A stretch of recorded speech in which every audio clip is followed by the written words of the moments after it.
ক্ষুধা বেশি লাগলে কি হয় দেখেন এই লোকটি কি করতেছে। সে এসে মনে হচ্ছে সব খাবার একসাথে খেয়ে ফেলবে। পাশ থেকে মেয়েটি বারবার তার দিকে তাকাচ্ছে এবং অবাক হয়ে যাচ্ছে।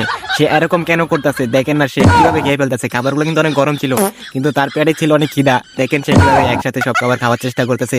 এবং দেখেন না মুরগির মাংসটা সে কিভাবে খাচ্ছে। ওই মেয়েটি তার মুখের দিকে তাকায় আর সে তো অবাক হচ্ছে যে কিরে সে কিভাবে খাইতেছে।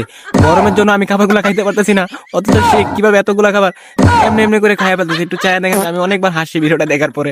তারপর দেখেন প্লেটের মধ্যে ভাত নেওয়ার চেষ্টা করতেছে, আর ভাত নিতেই আছে কোনোভাবেই না, ভাত কমাইতেছে না, মানে একটু নেয় আবার থামে, আবার শরবত খাইতেছে। দেখেন না সব খাবার মনে হইতেছে একসাথে খেয়ে ফেলবে।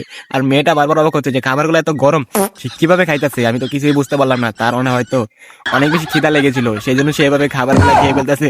মেয়েটা তো পুরাই অবাক হয়ে গেছে ভাই। ছেলেটা দেখেন সব খেয়েই যাচ্ছে। তারপর দেখেন প্লেট ভরে ভাত নিতেই আছে, সে ভাত নেওয়া শেষ করতেছে না, মুরগির রোস্ট খাচ্ছে ওই দিক দিয়া। আর মেয়েটা তার দিকে তাকায় বারবার অবাক হয়ে যাচ্ছে। ভিডিওটা যদিও প্র্যাঙ্ক ভিডিও হয়, কাহিনীটা কিন্তু অনেক বেশি হাস্যকর ছিল ভাই।